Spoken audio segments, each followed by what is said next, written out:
Assalamualaikum warahmatullahi wabarakatuh.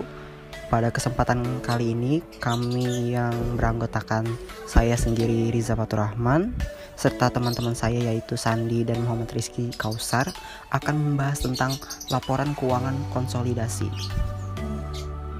Berdasarkan pasal 1 angka 10 Undang-Undang RI nomor 40 tahun 2007, peleburan atau konsolidasi adalah perbuatan hukum yang dilakukan oleh dua perseroan terbatas atau lebih untuk meleburkan diri dengan cara mendirikan satu perseroan terbatas yang baru yang karena hukum memperoleh aktiva dan pasipa dari perseroan terbatas yang melebur diri, dan status badan hukum perseroan terbatas yang melebur diri berakhir karena hukum.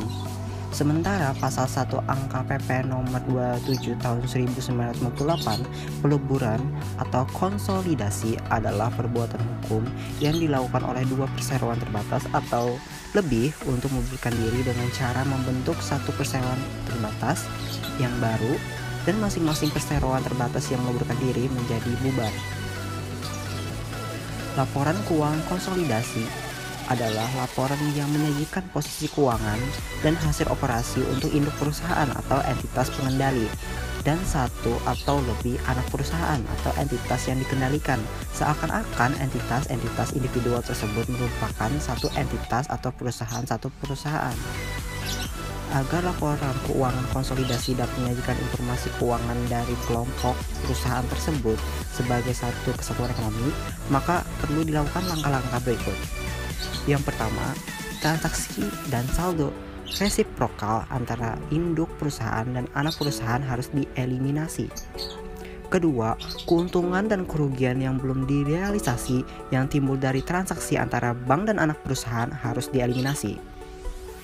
Ketiga, untuk tujuan konsolidasi, tanggal laporan keuangan anak perusahaan pada dasarnya harus sama dengan tanggal laporan keuangan bank. Apabila tanggal laporan keuangan tersebut berbeda, maka laporan keuangan konsolidasi per tanggal laporan keuangan bank masih dapat dilakukan sepanjang. 4. Perbedaan tanggal pelaporan tersebut tidak lebih dari 3 bulan. Kelima, peristiwa atau transaksi material yang terjadi di antara tanggal pelaporan tersebut diungkapkan dalam catatan atas laporan keuangan konsolidasi. Keenam, laporan keuangan konsolidasi disusun dengan menggunakan kebijakan akuntansi yang sama untuk transaksi, peristiwa, dan keadaan yang sama atau sejenis. Dan yang terakhir, hak minoritas atau minority interest harus disajikan tersendiri dalam neraca konsolidasi antara kewajiban dan modal, sedangkan hak minoritas dalam laba disajikan dalam bentuk laba rugi konsolidasi. Adapun tujuan dan manfaat laporan keuangan konsolidasi sebagai berikut. Pertama, tujuan laporan keuangan konsolidasi. Maksud dan tujuan penyusunan laporan keuangan konsolidasi yaitu agar dapat memberi gambaran yang objektif dan sesuai atas keseluruhan posisi dan aktivitas dari satu perusahaan atau yang kita sebut dengan economic entity yang terdiri atas sejumlah perusahaan yang berhubungan istimewa, di mana laporan konsolidasi keuangan diharapkan tidak boleh menyesatkan pihak-pihak yang berkepentingan dan harus didasarkan pada substansi atas peristiwa ekonomi juga. Kedua, manfaat laporan keuangan konsolidasi. Di antara manfaat disusunnya laporan keuangan konsolidasi adalah untuk kepentingan jangka panjang, efek anak perusahaan terhadap induk, memberikan informasi terkini bagi manajemen induk perusahaan terhadap kinerja grup anak perusahaan, kepentingan informasi pihak luar, dan keterbatasan laporan keuangan konsolidasi. Di samping memiliki manfaat, laporan keuangan konsolidasi juga memiliki beberapa keterbatasan.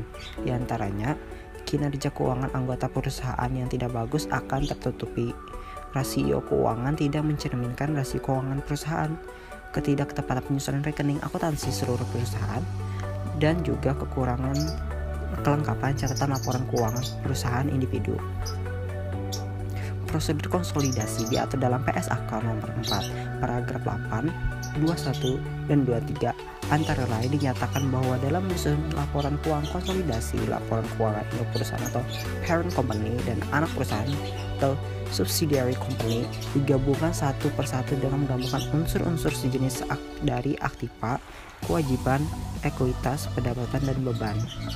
Dalam menyusun laporan keuangan konsolidasi antara induk perusahaan dan anak perusahaan dapat digunakan 3 metode, yaitu yang pertama metode ekuitas atau equity method, Konsep dasar dari metode ekuitas pada dasarnya memandang investasi induk perusahaan terhadap anak perusahaan sebagai sesuatu penyertaan modal, sehingga jika aktiva bersih anak perusahaan berubah karena kegiatan operasionalnya, secara otomatis akan menyebabkan perubahan pada nilai investasi induk perusahaan. Yang kedua, metode harga perolehan atau cost method. Pada metode biaya yang dipakai dalam mencatat investasi saham-saham anak perusahaan, maka hanya dividen atau saham-saham tersebut yang telah dibagikan oleh anak perusahaan yang diakui sebagai pendapatan atau revenue oleh induk perusahaan. Sebaliknya, laba atas rugi atas pemilik modal atau maksudnya saham hanya ditimbulkan apabila sebagian atau seluruh jumlah saham yang dimiliki tersebut dijual. Dan yang terakhir ada metode ekuitas tidak lengkap. Mungkin sekian dari kelompok kami. Jika ada kata yang kurang berkenan mohon dimaafkan.